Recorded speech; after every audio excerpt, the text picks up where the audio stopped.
Welcome to Pennsylvania Newsmakers, and as always, thanks for watching. Well, getting help to consumers, but first, two controversial subjects before the Pennsylvania State Legislature. As they say, let's get to it. Welcome to the fast-paced and unrehearsed weekly discussion featuring the leaders who help shape your world. Join us as we address the issues that impact you each and every day. This is Pennsylvania Newsmakers. And now, here's your host, Terry Madonna. Well, joining me to talk about some controversial subjects before the state legislature is Representative Jordan Harris. He represents the 186th district in the city of Philadelphia. He's also in the Democratic leadership.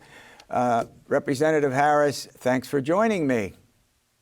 Thanks for having me. Always glad to be here. All right. Well, there are two subjects that there's not any doubt has been before the public and the legislature for some time, and they haven't gotten any traction there. But let's talk about the minimum wage first. We have $7.25 an hour. There are proposals to increase it ultimately to $15 an hour. Joe Biden, President Biden, is pushing an increase at the federal level as well. So where does it stand? Minimum wage, the hike? Well, for me, it's not controversial because right now, people in Pennsylvania who make $7.25 an hour are making a poverty wage. You cannot raise your family in Pennsylvania off of $7.25 an hour. It's just impossible to do. And a lot of those folks, what we see is that the only way that they live is also off of government subsidy. So what we're actually doing is we're increasing what the government has to spend, because we don't have a living wage that allows people who go to work every single day. These are folks that work every single day. They do what they need to do because of the wages that they're being paid. They're not able to live. So for me, we need to provide a living wage to people that live in the Commonwealth of Pennsylvania. Yeah, there's some, the issue has been raised if you increase the minimum wage that it'll cost jobs, that people will be laid off because of companies, facing some kind of distress, particularly given COVID-19. Well, I mean, there have been many studies that have been done that shown that that's just not true. So, we need to stop playing with people's lives, particularly the people who are having this debate. Mm-hmm. None of those folks make minimum wage. The folks who are having a debate who are opposed to increasing the minimum wage typically make 5, 10, 15, 20 times what the minimum wage actually is. So it's kind of hypocritical for us to say that folks shouldn't make, a living wage when all of the folks who are part of the conversation and having the debate. Well, what about a compromise to $8 an hour or $9 an hour? When this has come up in the past, I thought at one point the legislature was close to, doing a compromise minimum wage. Well, listen, I will not stand in the way of increasing to $8 or $9 or $10. I would vote for that, but that's still not enough. The fact that we're even discussing $8, $9 when you think about how much it actually costs. I say this: anybody that feels like we shouldn't increase the minimum wage, join me in actually trying to live on that minimum wage. Yeah. Like let's have a challenge. Take a week and try to live on that minimum wage. All right, we're going to run to a break, but before we do, I'm going to introduce a subject, and that's legalizing marijuana, and recreational marijuana. We already have medicinal marijuana. A number of states have already done that, and the proposal is before the legislature again. In the polls that have been done, a majority of the voters in our state do favor going into recreational marijuana. And after the break, I'll let you chat about that. All right, back after these words. This broadcast of Pennsylvania Newsmakers is presented by the Pennsylvania Chamber of Business and Industry, the statewide voice of business, and by the Pennsylvania State Education Association and Partners for Public Education, bringing the power of a great education to our schools, our students, and our communities.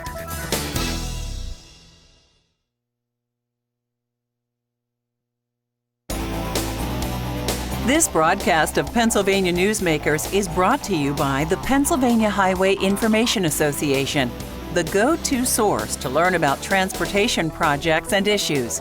please visit pahighwayinfo.org. And by the Pennsylvania Manufacturers Association. Business in Pennsylvania is our business. Representative Jordan Harris is my guest. We're talking about a couple of controversial subjects before the Pennsylvania legislature. Legalizing recreational marijuana is among them.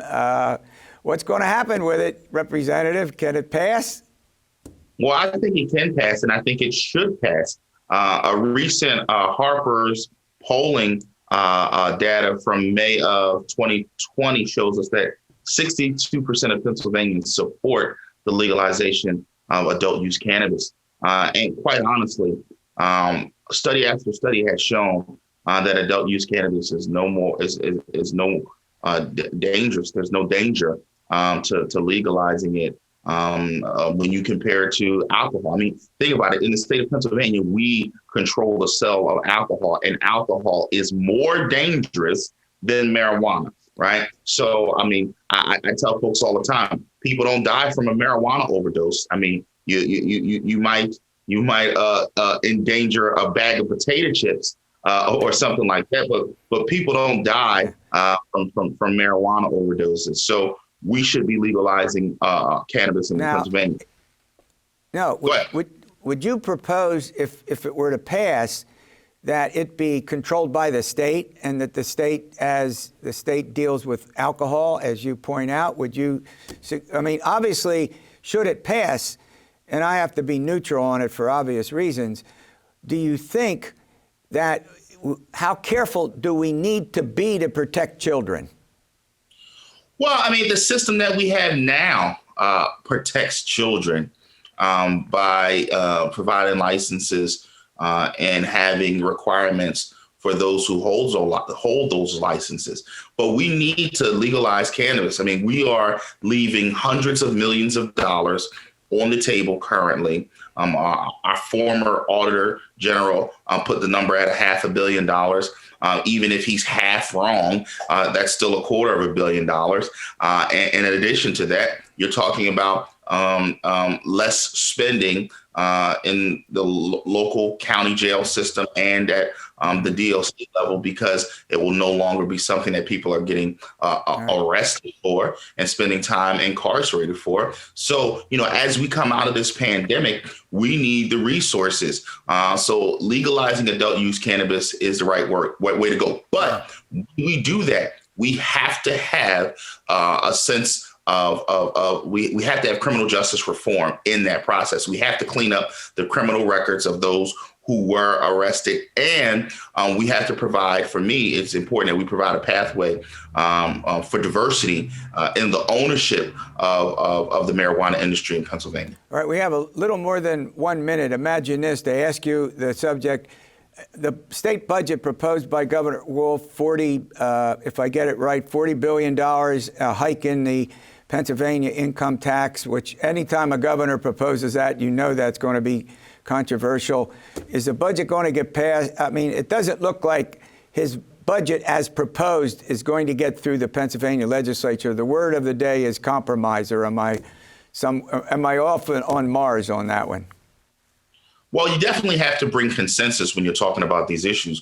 But what Governor Wolf is proposing is one of the largest tax cuts that we've seen in a long time. 40% of Pennsylvanians would receive a decrease in their personal income tax, and another almost 30% would see neutrality.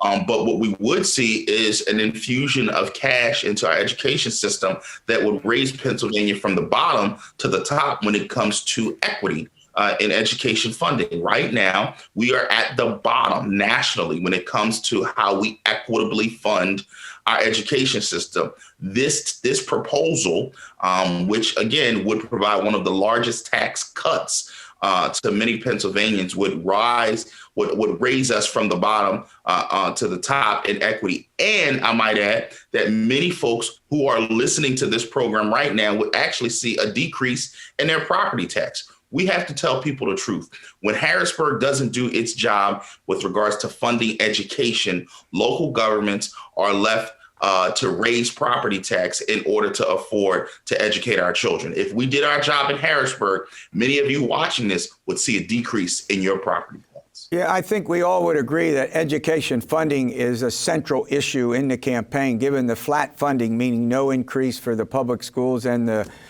public universities. Look, I want to thank you for coming on and providing us with this update. All right, coming up, getting help to consumers. We'll be back in a moment. This broadcast of Pennsylvania Newsmakers is brought to you by Cross-State Credit Union Association. Credit unions, where people are worth more than money. To find a credit union that is right for you, go to ibelong.org. And by the Energy Association of Pennsylvania, Pennsylvania's energy information source.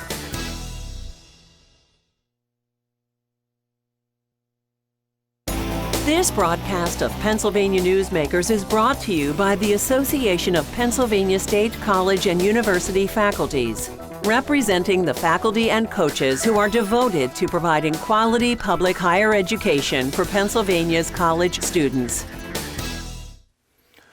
Joining me is Traci Donahue. She's the CEO of the Cross Valley Federal Credit Union. And Traci, before we get to getting help to consumers, the COVID-19 spread has created a huge problem, a huge financial impact for many consumers, for many folks in our state and throughout the United States.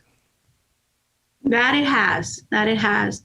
It's been a difficult journey for a financial institution, let alone I can't speak to the entire financial industry, but I can say from the credit union, the environment has continued to change. We've had people that have been sheltering in place, others that are venturing out.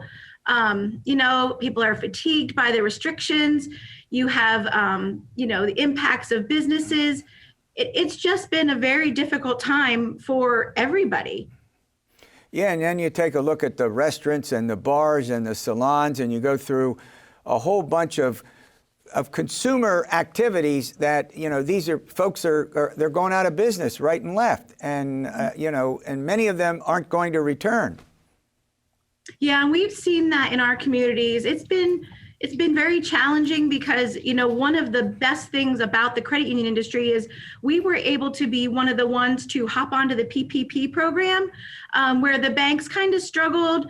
And, maybe they were focused more on the larger businesses and the larger industry. The credit unions were focusing on those small businesses, the hospitalities, your hair salons.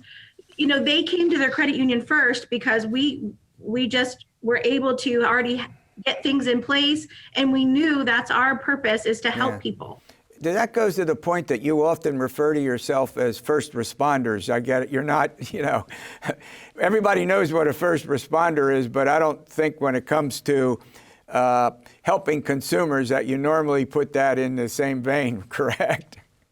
No, normally, and it was interesting, even for my staff to go through the process, they didn't understand that we were essential. They're like, why are we still open? And I said, well, we're essential workers because it's our job to find solutions for these people that are struggling. So, you need to be on the phone when they call, and we need to find a way to help them, whether it is, giving deferments of loans or, coming up with products that help them. That's our goal. And we did man the phones. Well, let me pick up on that theme where you are, financial institutions are considered essential. Explain that. Well, I think that what the essential ability is even though people are sheltered down, their debit cards still need to work. Unemployment still has to come in so they can get paid. Stimulus money has to come in. So, we have to make sure that happens, and we have to make sure that, that we are educating and helping the members navigate this time. So maybe somebody lost their job and they have a mortgage loan. How can we set them up for success so they aren't failing? That's a good point. And the fact of the matter is that you have probably seen an enormous increase in the number of people who've been in your offices all through the state, you banks, other financial institutions to get some kind of help. Yeah, we have seen it, run across the gamut. Some of the larger institutions have really seen heightened PPP for the businesses.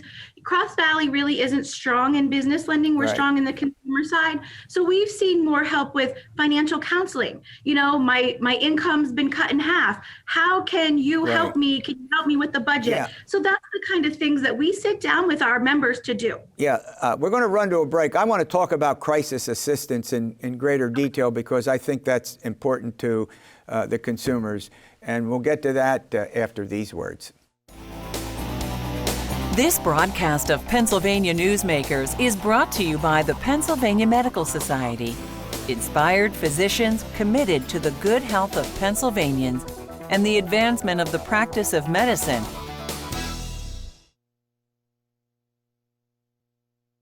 We're chatting with Traci Donahue. She's the CEO of the Cross Valley Federal Credit Union. We're talking about a whole bunch of aspects of how financial institutions are dealing with COVID-19, the economic aspects of it in particular, the financial aspects of it. And Traci, I want to go to another subject, and that is we are in a genuine crisis. I don't think anybody would doubt that. So what kind of assistance can consumers expect? Consumers can expect in the financial industry, modifications to existing loans. They shouldn't be afraid to reach out to their financial institution to ask for help. That's what we're here for. We're here to help them navigate this time. We've done fee waivers. We've created, new loan products, extending payment time. We've done lower rates, which everybody's seeing lower rates. We're doing financial counseling, some debt consolidation, how do they protect their credit? Yeah. We've done huge donations to community organizations. We're trying to help our hospitality and those businesses by donating, volunteering, getting their word out. And I guess most importantly, with COVID, we've shut down the branches. So we're really focusing on a lot of remote banking and how can we help them remotely at this time. Yeah, one thing that I noticed in the material that you put out is loan extensions, and then there's skip a payment. Is that right? Yeah. Yeah. Yeah, there's two. So the loan extension really is where they come in and we say, okay, you can't make this payment, you need some time. So we modify it to where it's comfortable for them and it kind of tacks on to the end. Skip a payment is just what it is. They get to skip a payment. I would say it's a great thing for them at the time.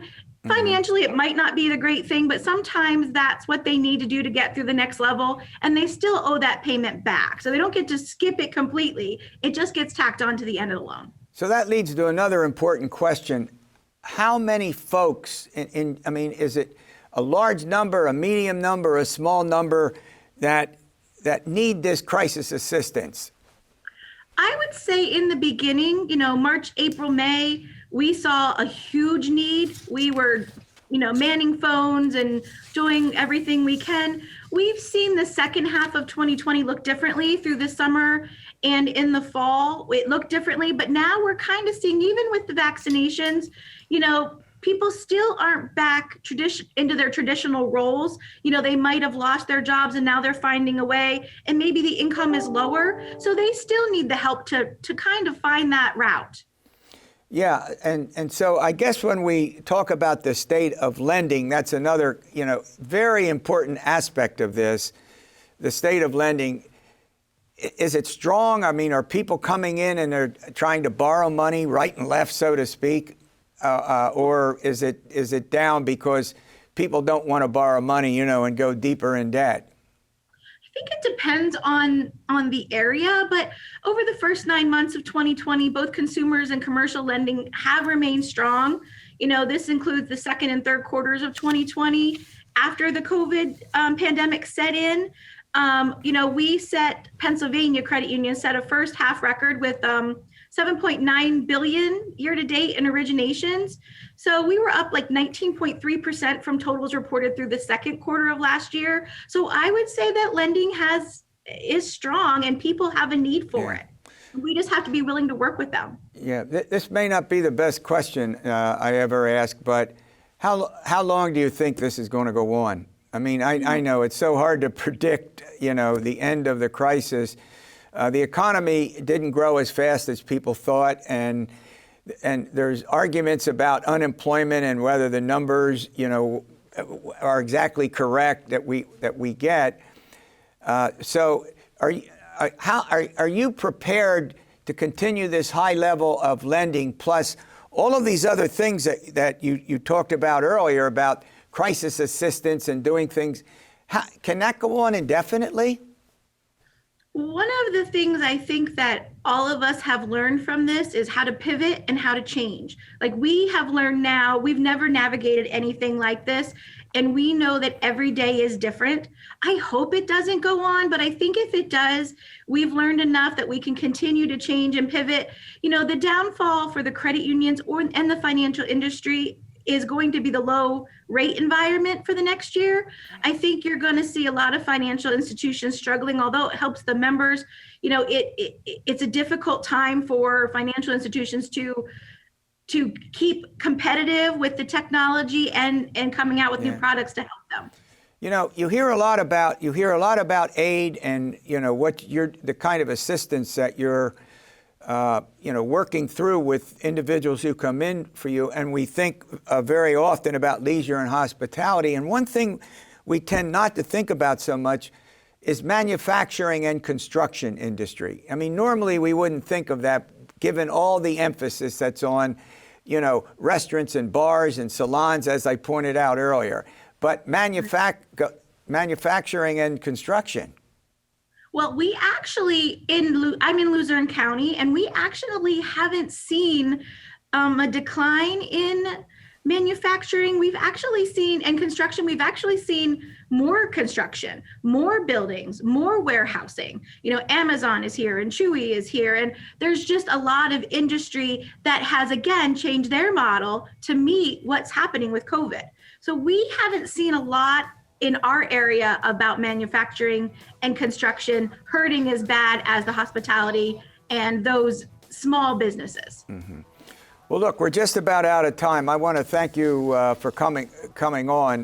This has been a very, very important update, and keep up the good work. All right, thank you so much. We'll see you next week for another edition of Pennsylvania Newsmakers, and as always, you stay well.